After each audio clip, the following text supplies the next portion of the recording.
Welcome everyone to the latest edition of Vows and Vendors. I'm Josh. And I am Ren. Yes, and we have a really exciting episode today. We're going to be talking to a wedding planner slash... And coordinator, right. But not a decorator. Right, to get that clear.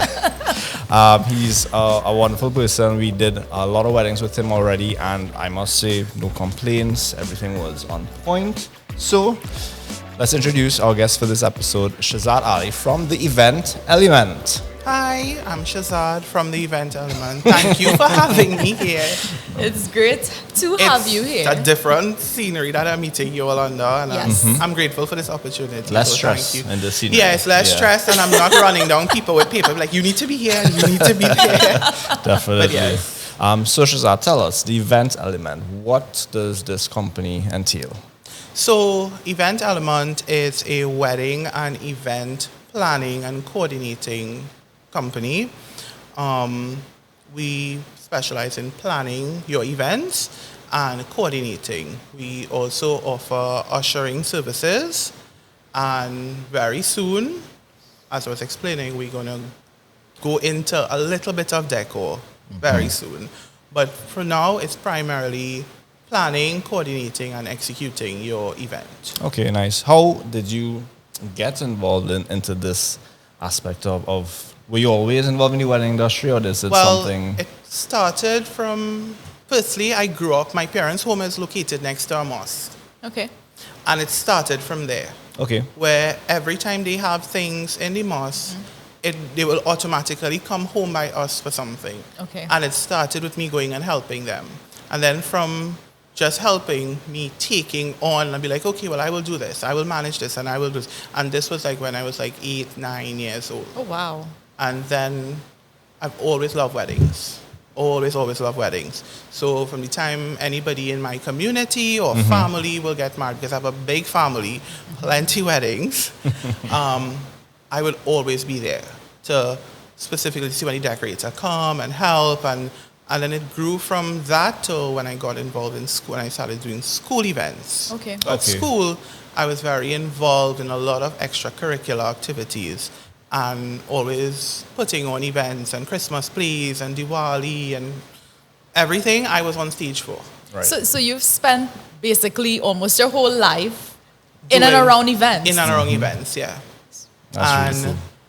I started off doing it and I wanted to know, okay, is this what I really want to do? Yeah. And then Arthur Lockjack had their event management program. And there's where I got some of the professional tools and training to move from free to fee. And that is, I love it. That was the very first thing that one of my mentors, she taught us. We move here at this class. I am going to teach you to move from free to fee. Yeah. And I love that is something I hold dear to me. Right. Yeah. Because she's taught me a lot. She's no longer here with me, but she's taught me a lot. And every time I do an event, I always remember her because she will always tell me, don't forget this, don't forget that. Yeah. And that is where I got those tools from Arthur Lockjack. And then I did some other online programs during COVID. I did a couple programs with the Bridal University. So I'm certified with them. And wedding podcasts and stuff. And Oh, so you could teach us with wedding podcast then? no. I'll leave that to the professionals. I'll leave that to the professionals. And just like with everything, trial and error. Yeah. And learning from others, observing others, going to other events and observing how planners, coordinators operate, and then applying it to my event and to my client. So, I mean, you said planners. Is there a difference between a wedding planner and a wedding coordinator? There is. What's It's the one difference? person. It could be one person doing both things. Okay. But your wedding planner is primarily the person who is going to, as the word says, plan. Plan the wedding with the client. We are in the 21st century where everybody is working multiple jobs, or brides just don't want the headache of dealing with a wedding. They want to focus on their dress and their hair and their nails and the pretty and the fancy and leave all the uncomfortable things for somebody. And that is who your wedding planner is. Your wedding planner is the person who is going to guide you, guide your expectations, show you and explain to you, okay, this is what you could do. These are the options. This is the prices. And important, stick with your budget. Right. Yeah. So a key thing for a wedding planner is knowing the client's budget. Okay. And managing that budget. Now, if the client wish to go beyond their budget, well, that's a different conversation. Yeah. But managing that budget and making sure that the goals of this event, because every event has goals and objectives, are attained. Okay. Okay. And your wedding coordinator is the person who executes the wedding. On the day. On the day. Right. But on the day typically does not start on the day. You cannot show up on a wedding day and just coordinate. It can't work. I don't know anybody who doing it, but I am telling you, if somebody is telling you that I can show up and coordinate your wedding day on the day, run for the hills. That's a red flag. That's a red flag. Yeah. That is a red flag, run. Because there's no way that you could do that. I've done weddings with you all. You all see. I send you my timeline sometime 2-3 weeks before the event. We will have site visit. And this is what your coordinator will do to execute the day and make sure that, as I like to put it, all the bride and groom has to do is eat, drink, and enjoy being married. Right. Yeah. So is there something like, I mean, I've seen it in the movies where a planner is somebody that just comes on the day. Is that something that brides actually ask for, or is that something that... Well, if your wedding planner is doing coordination, they will be there on the day. Okay. So I have done weddings where I plan the wedding with the bride and the groom and the family, but someone else executes it. Okay. It's a little bit different and it's a lot of work because my style of planning and the way I will do something and the way I will coordinate something is different to me planning it and you executing it. Right. So it is something that is possible, but again, you have to let your client know that, okay, you cannot be held accountable for any slip up on the coordination aspect of it. Right, right. Yeah. Because you are not physically there to coordinate, you are just planning and guiding. And that would like not be your role. No, because you are there to plan. Right. And that is something I explain to my clients when we have our consultation. Okay. And that is also an important thing. Before we get into planning and coordinating and flowers and all these different things, a key element is a consultation. Because a wedding consultation it helps to set the expectations. You know what your client is expecting. Yeah. You, as a wedding planner, you will need to get details, the dates, firstly, to know if you're available. Yes. The location, the number of guests, the budget, what are their expectations? Do they want floating chandeliers in the ceiling? Do they want a mojito? Do they want a 6-tier wedding cake? What do they want? What are their expectations? Are they going green weddings? Are they doing traditional? What type of ceremony it is? Who is coming to the ceremony? All these things.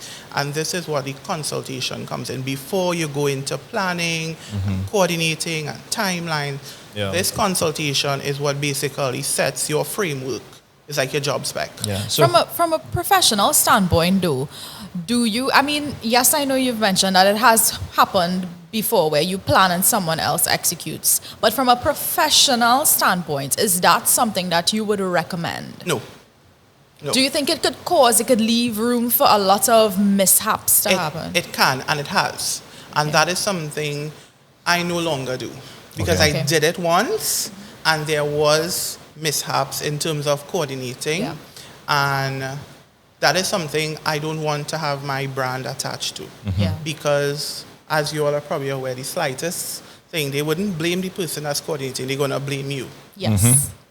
And now with social media and all these things, you have to be very careful of what you put out there. Yeah. So I don't take on a wedding. If I will do coordination alone because, again, there are clients who want to plan their own wedding, which is fine, and I will execute. But me planning a wedding and someone else who is not associated to my team or my brand coordinating it, no. Understood. Worse if it's family, no. Another red flag. When you see they start with, oh, you know, I have a cousin who did this and they like to do this and they know about this, run for the hills. Yeah. So now if I'm planning, I will plan and coordinate. But if I'm coordinating, it's where the client would book their vendors and then I come in as the wedding coordinator to tidy up the loose ends and schedule everything and make it happen, because now certain clients may have vendor preference that they want to use, or and with Pinterest and all these different apps that they have now, brides know what they want. They have an idea what they want. So they don't need me to create a concept or to create an idea. They have an idea of what they want. Sometimes what they need is guidance and, okay, JDM could do your videography for you. Riyadh Ramnath can do photography, this and that, and recommend vendors based on what the client wants, their budget, and important is their aesthetic. Yeah. And that is where knowing your client comes in, and knowing what your client wants and their aesthetic and their budget comes in, because you can have somebody wanting bright, clean, true to life pictures, and you recommend a photographer who does the opposite to that. Because that's just not their style. That's just not their style. And you can't fault anyone for that. But as a planner and a coordinator, you need to be able to identify or should be able to identify, okay, this is this aesthetic. These are the persons who, okay, I know if I'm looking for bright, clean, true-to-life pictures, I going for persons A, B, and C. If I'm looking for sun-kissed, gold haze pictures, this is who I'm going for. And really, because that is what your client is paying you to do. Guide them so that they make the best decision possible so that they have a successful event. So if a bride is looking at this, I mean, we've been getting inquiries for weddings for 2025 and stuff, which is really nice to see, you know, a bride and groom planning that length of time in advance. What would be your ideal time to plan a wedding? When I say ideal time, obviously longer the better, but what is the shortest length of time you would take to plan a wedding? I have had to do a wedding in under a week. Wow. Because a week. As in full plan planning, coordination. Nothing is nothing in place. Nothing you in have place to book in 1 vendors. week, because the couple got the guy. I think I'm having anxiety. Yes, so the guy proposed to the girl, and they were a pretty young couple, and they were going away to study. Oh, okay. And the parents did not want them to go away without getting married. And I had to pull their wedding together in a week. Wow. It's not recommended. It's possible, but not recommended. Understood. I would say when you get engaged, take a couple weeks, enjoy the engagement, enjoy that feeling and all of those things. And once you settle, we start. Because look, I have brides reaching out to me for December 2025. Oh, wow. Okay. That's because more than they've already started.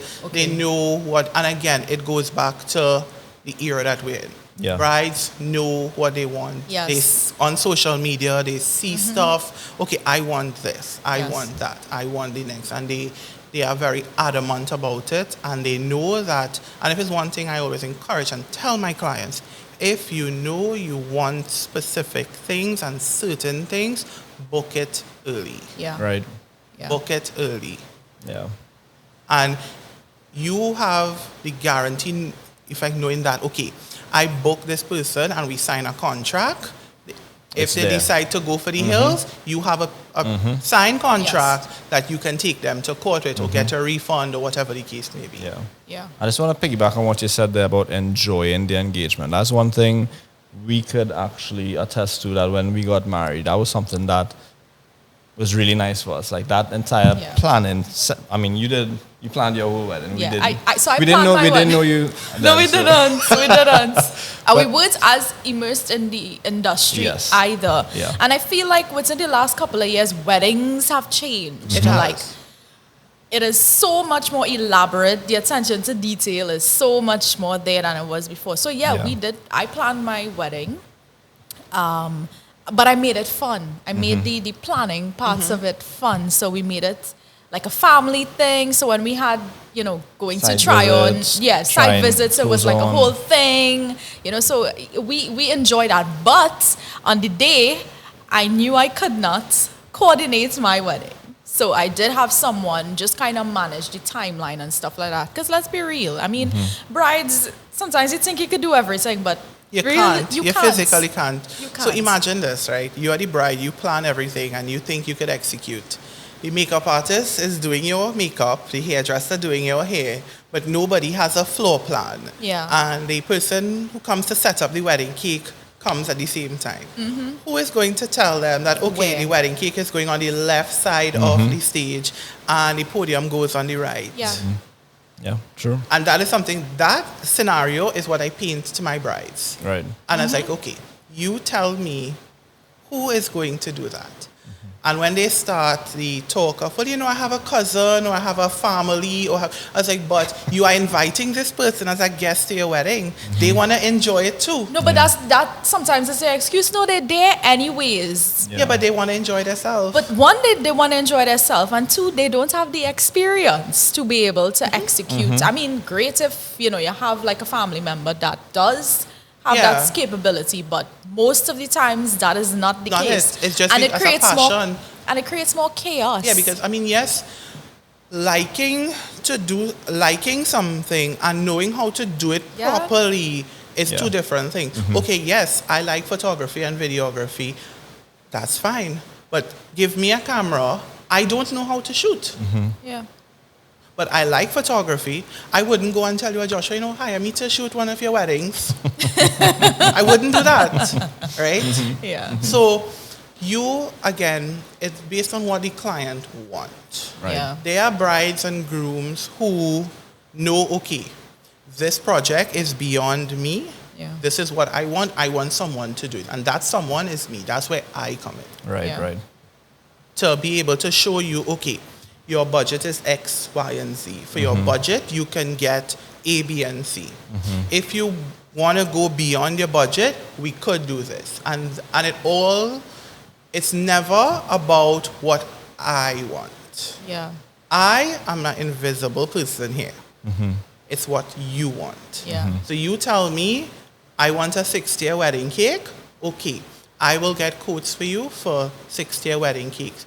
You will tell me your design, what you want, and I will set up the meeting. You will go to the meeting with the cake person, do the tasting, and actually, so it's not just, okay, here's my wedding, plan it, and I'm going to show up. You are involved. Yeah. So just Yeah. like how you would have said when you had your wedding planning, you were bringing your family and stuff like that. Yeah. I encourage my clients to get their family involved, Yeah. bring people around so they feel a part of it Yeah. Yeah. and they don't feel excluded, Yeah. Yeah. And that's so key. especially if parents are paying.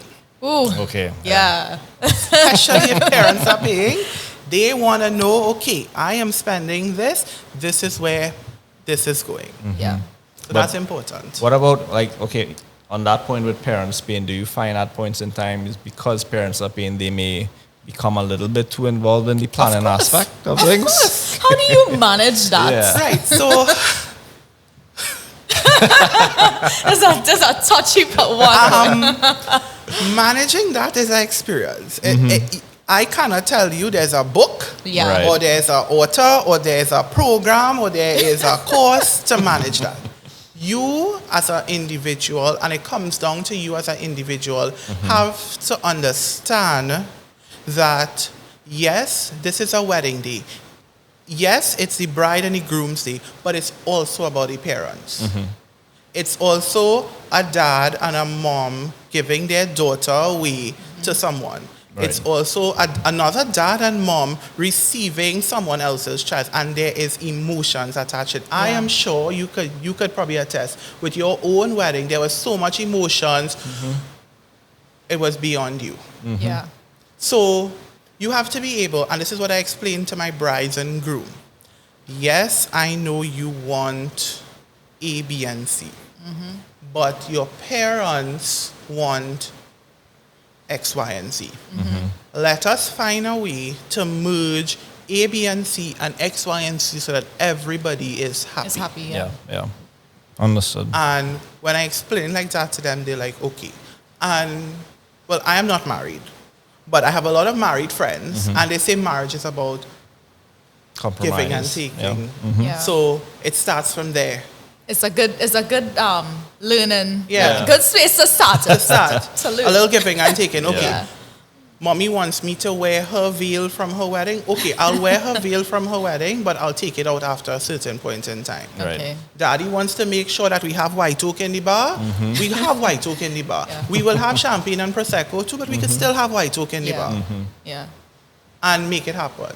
I guess that's where you come in. Yeah. Being able to reason as well Yes. with the couple and help them to see, that it doesn't need to be a chaotic situation. You could work Around Around and make things. everybody happy. And the Yeah. ultimate goal is making sure that my client and their family, it's Yeah. not just about the client, but it's about the client and their family is happy Right. at the end of this wedding, at the end of it. Wow, that's really interesting. I've never actually thought about it like Right? that. Because I don't view it as a wedding, the end. Yes. Well, for vendors, yeah, but Well, for them, they have to live with each other. But after. I am thinking from the line of, okay, at some point in time, they're going to have a baby. Yeah. They would want to have a baby shower. I want them to call me. Right. Yeah. I want to be able to do their baby showers, do their children's birthday, do their anniversary party, retirement party, all your events after that. I want to Yeah. be able to be a part of it. So that's why it's important for me as a wedding planner to make sure that everybody in the party Is happy. happy. Yeah. Yeah. You ever had to throw anybody out of a wedding? Well, not you physically, but You had any stormers? You have to ask Well, them. Of course. I've had stormers already. The client had stormers, uninvited guests, and at that point in time, I go to the client and I'm like, listen, you have some persons here who are not on your guest list. Would you like me to have security ask them to leave, or you want them to stay? And most times they'll be like, let them stay. Yeah. Yeah. Yeah. But there's no real way of do- stopping That. Somebody, stormers. yeah. Again, and sometimes we may think it's stormers, right? But this is something that happens a lot. My son and daughter getting married. Okay, I telling everybody, Everybody. but I am not telling the bride and the That groom you're telling That you're telling I them. invited 3 extra people, and I tell the person who has worked with, Yeah. and the person who used to comb her hair when she was small. Mommies and daddies inviting extra people and Yeah. not telling the bride and the groom. And when they come now, the clients just be like, yeah, we know who this is. Don't worry, it's fine. So stormers are something that you see a lot at. You see Weddings. it happening where parents or family extend invitations to other persons. Okay. Where you have an uncle inviting an extra person or somebody bringing an extra person and that person decides to bring somebody else, you see that. But in terms of actually a random person on a Saturday evening dressed and storm a wedding at Movie Town Banquet Hall, you don't really see that. So. Gosh, but that'll be exciting though. Well, I actually wanted to do that. Explain. How would you manage a situation like that though? Well, I've never had to manage it. But let's just say, suppose it happens at your next wedding. Well, I would, if this person is not on the guest list, and not, I would say, well, sir, ma'am, you're not on our list. The most I can do is offer you a liquid refreshment, non-alcoholic, and I have to ask you to leave. That's still a really nice way to right? to I'm do going to have it. to ask you to leave because you're not a part of the event.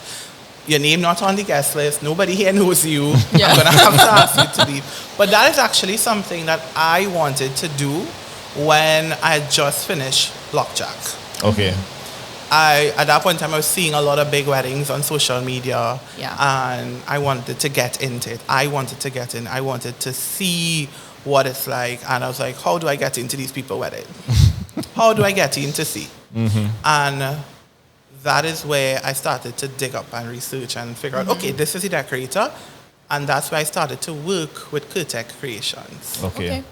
So I digged up and I realized that, okay, they are doing the decor. I went to them and I'd be like, I want to work with you all. Oh, nice. Okay. And I worked with them, and I am grateful for the experience of working with Curtis Samlal. That man has taught me a lot. And he is the person who really showed me who a decorator is, who a coordinator is, and who a planner is. Right. But all three go together. Okay. Because as a planner and a coordinator, you need to know, okay, if there's a decor emergency, how to fix it. Yeah. You need to know if a piece of fabric drops, how to fix it without creating chaos. Right. Yeah. And that is where I really started with Curtis. Okay. So that's why you will find that I work closely with a lot of the decorators, because you talked about your wedding. Apart from the dress and the bouquet and the shoes and the earring and the ring, what was another important area for you that you spent a lot of time, effort, energy, and money? Decor. Right. Decor. Because you had an image in your head of what you want when you walk into your hall, or when you're walking around the mandap, or what your entrance and your table setting, or whatever you have. And if we are bringing dreams to life and bringing a bride's dream and something to reality, that is an important part of it. Yeah.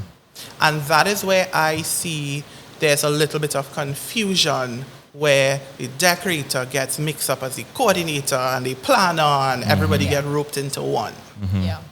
But it's intertwined, but it's three separate roles. Functions, yeah. But is it, do decor vendors offer wedding planning as? There are decorators who have coordinating team and offer the services. They would have gone and trained, and they do offer the service. But then there are also decorators who see, I don't want to say professionals, but trained person doing it, and they're trying it. Okay. Why? But they're only hired as a decorator. As a decorator. But is it that they are telling the couple that Yes, I can handle they could handle the everything? coordination, Okay. and they could do this and they could do that. But it's different. If you're not trained to do something, how could you execute it? In an excellent manner. Right? Yeah. If I'm not, as a surgeon, if I'm not trained to cut open somebody's chest, you think you would let me come and cut open your chest because no. Because you say so. But if I'm not trained and certified and have the experience behind it, how could you do this? Yeah.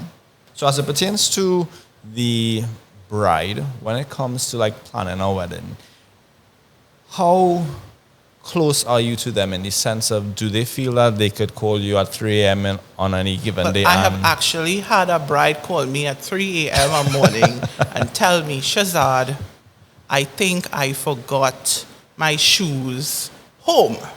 And she is in This is Hyatt. on the day. This is the morning of her wedding. Oh my gosh. She is in Hyatt and her home is in Point Fortin. And homegirl had a custom Louis Vuitton somebody shoot. Wow. So it's not like she could go It's down not by Payless and pick up. No. So I had to get a driver at 3 o'clock in the morning, call somebody, and they went down to the home in Point Fortin and they got the shoes and bring it up. I think that peace of mind that you give brides and couples really allows them to enjoy the day. And that's something I always try my best to, even when we as a videographer, you have to, hey, let's go get these shots. Time and time again, I would see couples just being so busy and not just being able to enjoy the day. Not enjoy it. Yeah. And this is what I tell my clients. You, from the minute you book me and your down payment is made, keyword down payment made, Keyword. I am available to you 24 hours a day, Wow. 365 days until your wedding day. Wow. Because the purpose of you having me is so that you don't have stress. Yeah. I deal with the uncomfortable situation. I deal with everything that comes your way and and it's based on the service that I'm providing. If I'm planning, yes. If I'm coordinating, typically coordination would start like a month or two before the wedding date. Wow. But as I tell my brides, with me, I don't set a time because I can't wait 2 months or before to touch base and see what's going on. From the minute you book me, I am with you every step of the way. And that is why a lot of my brides and we become very good friends. How do you manage that though? Because just like with me as a videographer, like when a bride is calling me, so I have to save all these brides' names. Right. And I have to save them as the name, and I always put wedding right after. So I know it's a client that, Right. you know. How do you know, like when one is calling, which is which? Do you have don't get mixed up at points in time? I don't have a way. I save them on my phone as the bride's name and their date next to it. Okay. But I know my brides. I know my brides. From the time I see Nikita calling, I know this client. I know my brides.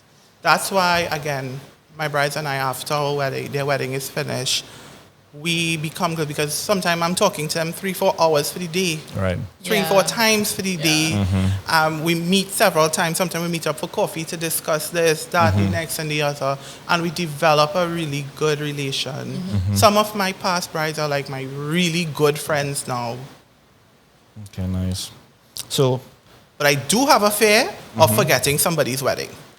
Really? Yes, I don't know what, but I just have a feeling that one day I am going to forget somebody's wedding. like You know what? I am going to ask every single vendor that comes and sits here if that's their fear. Because you are the second person, well, third including last Joshua, one, yeah.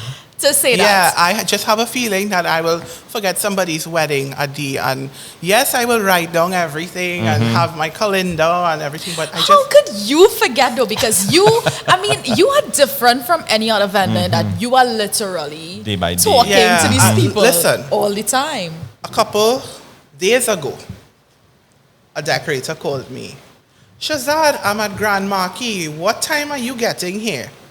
This is me. What? Excuse me? She's like, the client told me that you are the wedding planner and we have a site visit today. I was like, what is this client name? When is their wedding? She gave me the date and stuff like that. And I'm like, okay. I had a consultation call with this bride. And I told the bride, I said, what's key right now is for you to do a site visit with your decorator. This client did not confirm or book or anything like Yeah. that, right? Right. And the decorator was like, but Shazad, the girl tell me use the wedding coordinator. I said, darling, no. And I was like, Lord, have mercy. You thought that was the day. I thought it was the day that, okay, I literally forget somebody. But yeah. I actually had this question in the last podcast. You get nightmares of weddings, or I do get nightmares, particularly during the rainy season, when Caribbean brides love to have outdoor wedding. weddings during rainy season and don't want to put tents. My greatest nightmare is losing somebody's wedding ring. okay, Ooh. Oh yeah. And their personal things, Yes. that's my greatest nightmare. Or showing up to a wedding and mixing it up with somebody else's wedding. yeah, So that'll get yeah, because that could easily happen. It could easily happen because I have a crazy weekend coming up. Yeah, I was just gonna soon. say. And I have to be so specific because there's a couple weddings over a couple days that I have to make sure, okay, couple A, and what I'm doing to do this is I'm color coding everybody's wedding. okay. So wedding 1 has their color. Wedding 2, their 3, 4, 5 going up the road have their color tag. You have a system. I have a system. Right. So you just need to make Yeah, sure just need to make sure you stay ahead. I stay in ahead. the right place at the right time. yeah. So, how important is the wedding timeline in terms of like that period of time when you're from planning stage? Actually, before I get to that, when you get engaged, how soon after should you be looking to be calling you up? I would say call me right away. Okay. But ideally, the first thing you should look at when you get engaged is your date. Okay. A date, and then your photographer Okay. and videographer. Thank you. So wait, hold up. I need to get into this question because, of course, in my mind, I'm thinking the first vendor you should be looking to hire is your coordinator planner, right? No? No? First person you need to call is your photographer. What? For real? Yeah. Because everything else around your wedding is going to break down after and go. Okay. What you have after your wedding day is a dress that is not going to fit you in 3 months. Oh, that's been very nice. Right? A piece of wedding cake in a freezer that at some point in time you will eat or throw away. You will throw it away. A wedding ring. Well, you're keeping that for a while. Keeping that until the fingers get that it can't fit Right. and you need to get another one. And your wedding photos. I have never thought of it like that. But once you say it might be better to hire you as a wedding planner, seeing that you could guide them to a Yes, proper photographer. you can. But your wedding photographer is important. Okay. And you see, with that topic of photography and videography, I like to approach that with a grain of salt. Because, again, it comes back to your client. Yeah, it does. I don't want to recommend a photographer or a videographer or a cinematographer or a person who making reels, Yeah. because that's the in thing now. Yeah. And it's not what the client wants. Right. Yeah. And every client is different. Yes. And has different needs. Has different needs. And this is something that clients and brides need to do. Research. Right. Yeah.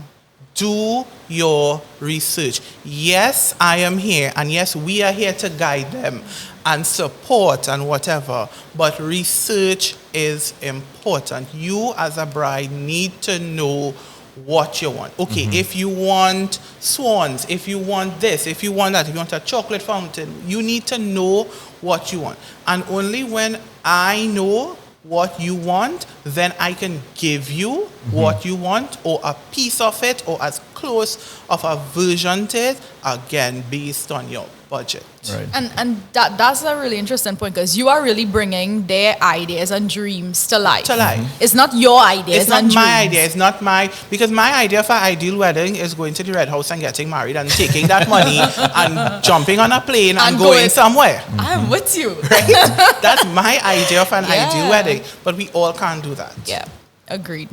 So Okay. do your research. Do your research, and while doing your research, you will then start to get questions. Write those questions down. Because those questions are where I come in. Okay. Okay. Those questions are where I come in.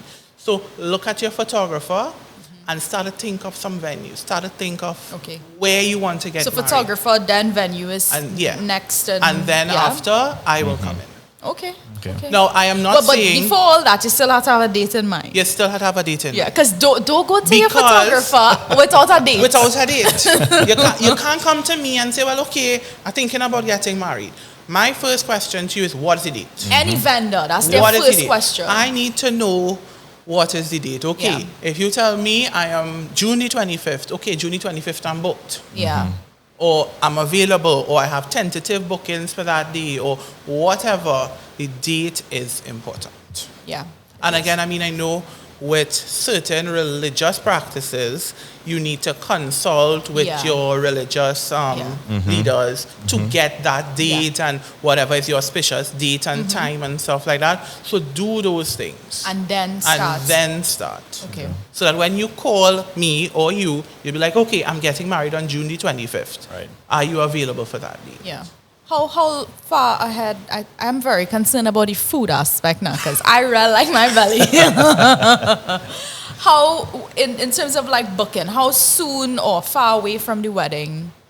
Now, food is something, it depends again on what you want. Okay. If you want to have the experience of a chef cooking and individually plating meals and bringing it up, then that is definitely months, maybe a year in advance.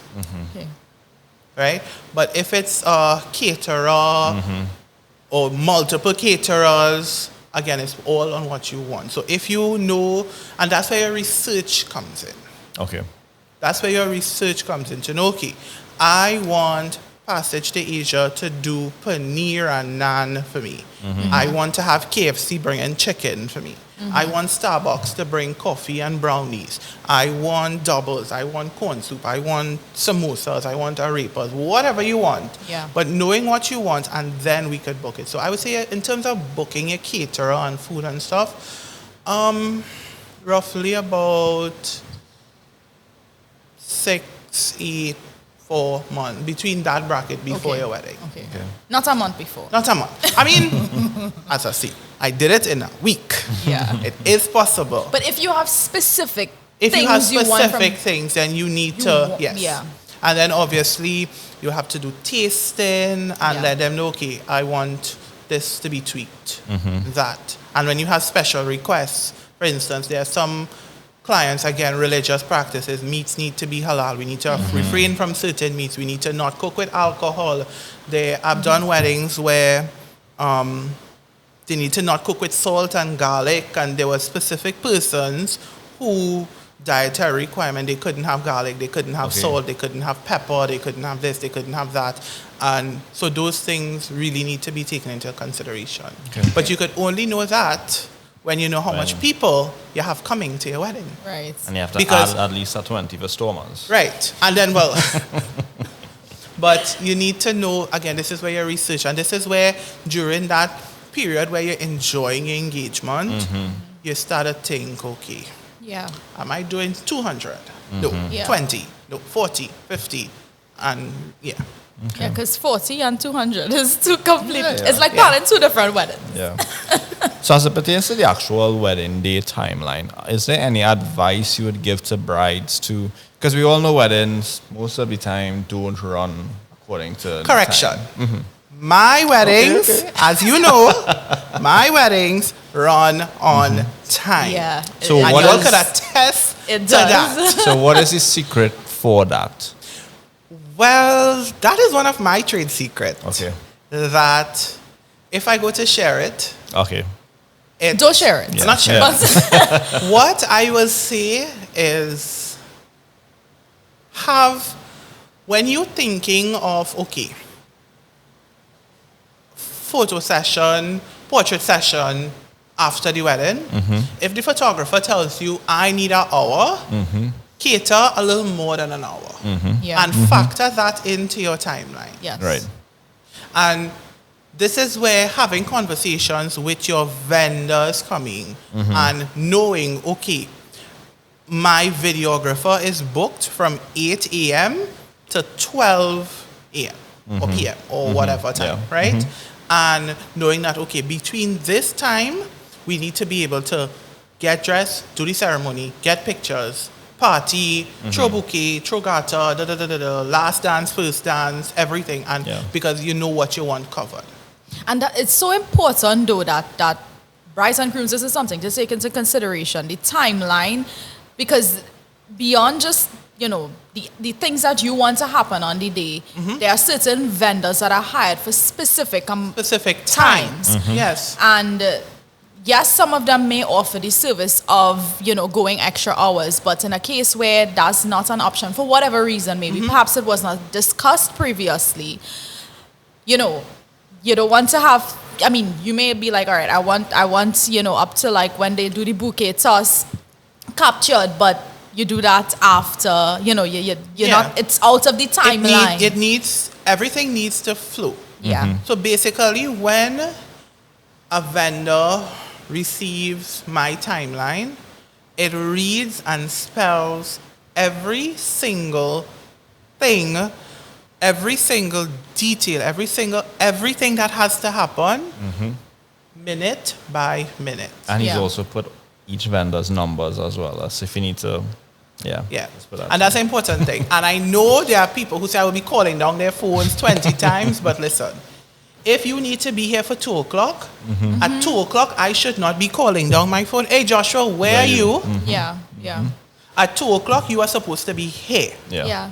And that is what my client wants. They want to know that, okay, they could relax knowing that when they get to the venue, the photo booth is set up, the wedding cake is there, Yeah. the tokens came, the caterers there, the bar person there, the DJ there, the tasser, the dancers, the whatever, they're there.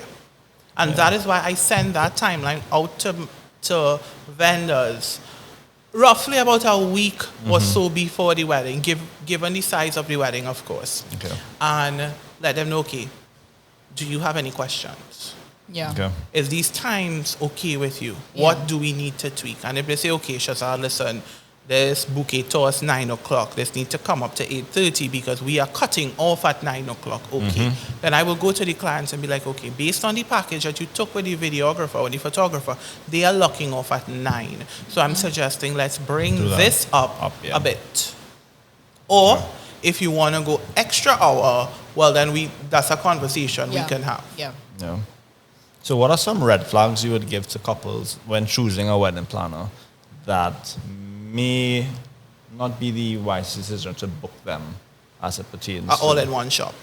Okay. Okay. If somebody tell you, I am giving you decor, planning, food, caterer, no. No. No one individual, and this is my opinion, no one individual could give you all of that. Right? Without When you look- compromising on quality. Without and standard, compromising yeah. on quality. You may get it. You could get it, But- right? You look at my timelines. It's multiple persons doing this. Yeah. I am the wedding planner and coordinator. I am not the person baking the cake. I cannot be doing your wedding and baking your cake at the same time. Yeah. So, yes, there are persons, and I'm not going against anybody here or mashing anybody here, but if you could do it, I respect you. But for me, if a client is speaking to me and they're telling me, well, you know, person X is telling me they could do this, that, the next, the other by themselves, how is this possible? Right. And then when somebody is giving you all the nice frills and fancy, and then when they tell you the price, it's not coinciding, run. Yeah. Yeah. Yeah. Some good pointers there. So on a wedding day, you work with a lot of vendors. Which vendor you would say you probably work closest with on a day itself? I would work with everybody leading up to the wedding because I need to make sure that on the wedding day, everybody is there. But for me, it's the decorator because they need to be set up and ready in time. Again, based on the timeline for the ceremony to happen, for the reception to happen, the photographer and videographers to make sure that, okay, they get to if they are providing the pre-wedding pictures with the bride and the getting ready shots and stuff like that, okay, the bride will be at 9:30, hair will be partially finished, makeup is thing, you could come and get the beauty shots, you could come and get the family pictures, you could get the detailed shots of the outfits on the bed and all of those things. So definitely a photographer and a videographer and your persons who are delivering cake and flowers and all those things because those are important things. Yeah. Yeah. Any vendor? Not that any other vendor is not important. All are important. I deal with everybody, the bar person, because we can't have a wedding if we don't have a bar. Yep. We need the caterer. Yeah. We need the makeup artist. We need the photo booth. We need everybody. But the decorator, the photographer, the videographers, and persons who are doing specific deliveries, and of course the officiant. Right. We can't have all of this and have nobody officiating, right? Right, True. So are there any vendors I would say give you the most trouble? Well, a few. Okay. A few. Okay. A few. I don't want to call anybody name here. You could say like the type. Yeah. Persons who old-fashioned. Okay. old-fashioned persons who don't see the need or the importance of what I am doing. Okay. They are sometimes the hardest people to work with, like getting, because, for instance, okay, there's TASA. And every TASA group who I'm talking about seasons, they know exactly who I'm talking about, right? They have this set notion that they can show up to a maticure after 6 o'clock and it will be fine. But it's not fine because now you have maticure that are starting 2 o'clock in the day. Right. You have maticure where it has to be done at a specific time and a certain, and you need to be there. And just because traditionally it was done after 6 o'clock or at the start of 6 o'clock, they have not seen the need of, okay, this is what people are doing, and they show up. And I have been at a wedding and did a wedding where I have the now ready, the little girls, the totally tray ready, the mother dressed and ready in this big Indian outfit and sweating, and she waited. When I call the taster, man, this is after 6. Yeah, we coming right around the corner. Them had to wait for we to start. Wow. And this is me. Them have to wait for you to start? I was like, where I need to know exactly where you are. And he was like, okay, but we're now leaving Princestown. I said, okay. I went to my client. I said, listen, the taster group is now leaving Princestown to come. And again, client book the taster group. So they booked that person. I was like, listen, your taster person this is what they say. Mother was like, well, I can't have people waiting here. The pundit done come already. What to do? I had somebody, I called my taster. I was like, are you all available? Come. We will deal with finances after. Come. And when the other taster group came, we started the show. Right. Yeah. And that is where you find it's like a bit difficult to deal with vendors like that. And I mean, I'm not talking about anybody or saying anything, but this is the 21st century we're dealing with, where it's about time equals money. Yeah. And time is precious because you have vendors doing multiple events on a day. And you have to be able to manage and look, if my videographer tell me, okay, I will be there for 6 o'clock, make sure 6 o'clock when I'm there, we're ready. I have to be sure that everything is ready for this. And when I'm ready and you decide, well, okay, after 6 I'm showing up, it can't work so. Because it throws back, again, the timeline of things that are happening later on. Because if we're supposed to start at 6 o'clock and we start 7:30, that's an hour and a half that everything is going. That's an hour and a half extra photography, videography, DJ services, catering, everything. And then we are human beings at the end of the day. And having to stand up with your camera or with my clipboard or with something for an extra hour and a half, it's a lot. We are human beings at the end of the day. We have arthritis and foot pains and back pains and stuff. I mean, so that is why we work with time so that I try to make my vendors happy and make a comfortable working environment for my vendors so they can give their best. And ultimately, it will benefit the client because the vendor is happy, the vendor is not pressured or stressed. And again, when the vendor is pressured or stressed, like, I mean, we will talk photography here, right? Each photographer has their photo count of how many photos or average of how much photos they're supposed to get for a specific amount of hours or the particular shots that they want or shots that the client would have want. If we start late and the bride wants to do 20 shots in her veil alone, we can't do that. We're going to have to speed up. And then when we hustle up the bride now, it's going to show on her face. Of course. It is. That's why I tell my brides, on the day, you just relax. Because anything, it will show here. It will. And then if it shows there, that's the product you'll get from your videographers, photographers. We can't edit that. I mean, no, I can't take lines and take it off, or I can't put in a smile, or, you can't. We need the nice expressions. Right. And all of this is possible when all vendors realize that we are doing this together. And it is not... I come in when I want and I am doing what I want and they know. We all work together to give this. So that's what the people paying you for. Yeah.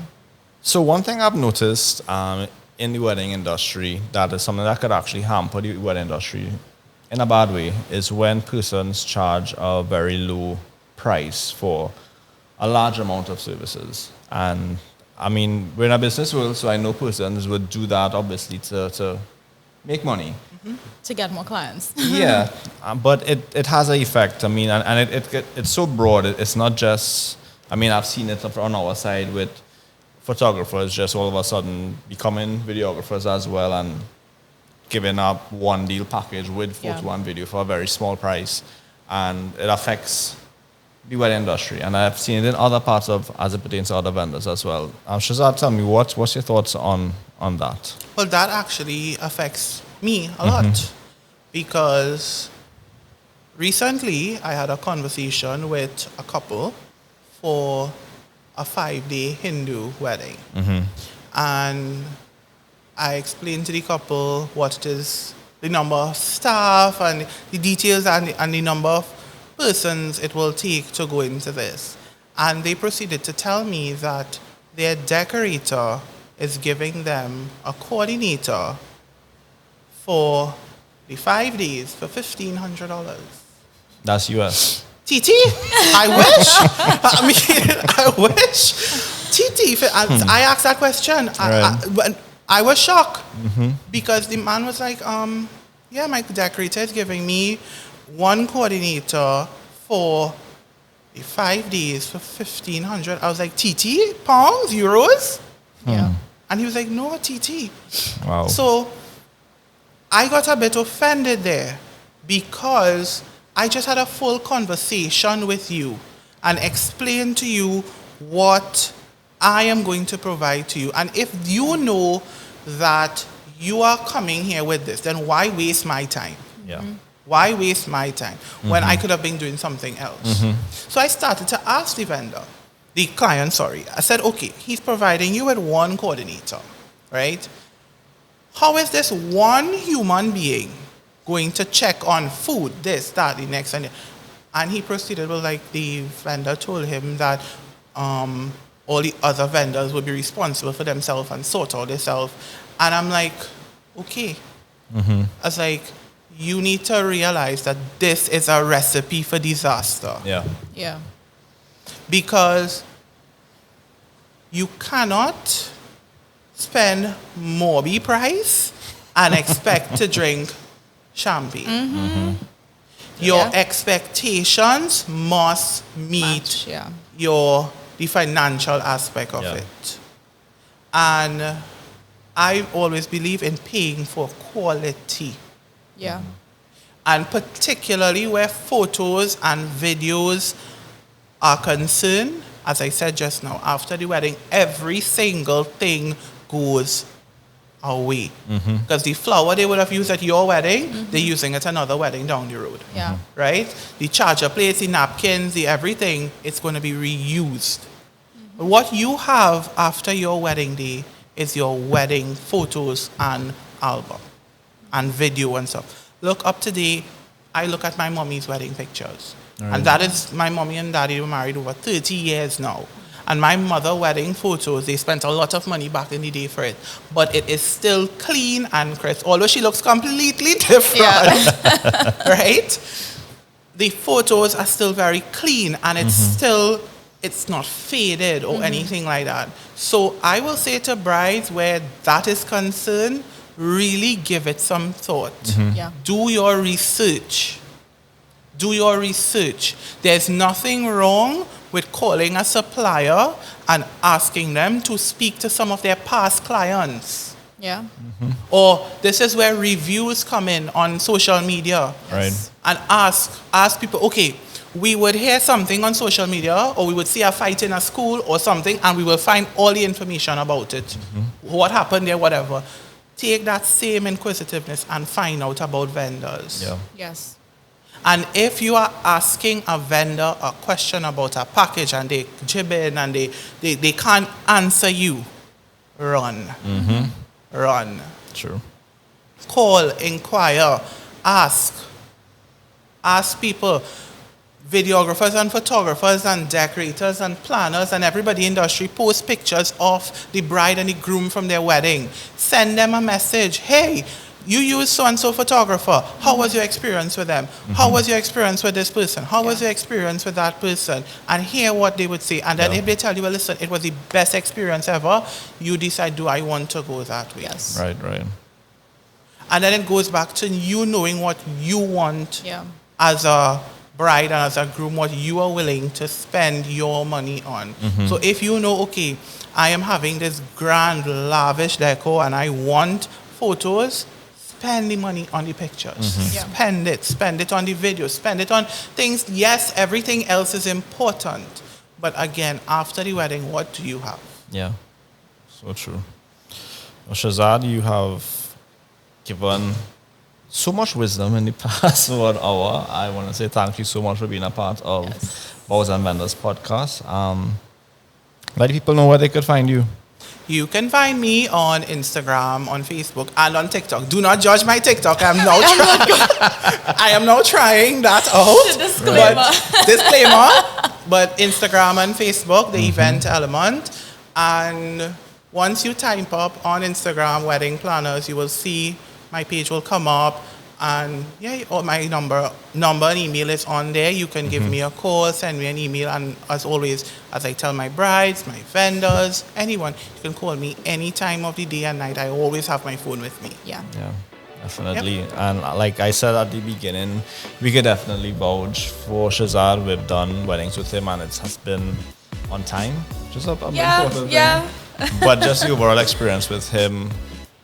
We mentioned it in past podcasts, simple things like letting us know exactly when things are going to happen. We are literally in the know of everything, so we'll definitely recommend him as it pertains to Thank you so much for having me here. No problem. It's fun, like different being in front of the camera for the first time. But thank you so much for having me here. You're most welcome. Not a problem. So guys, that's the end of episode 3 of Vows and Vendors. Yep. See you guys next time. Yes, bye.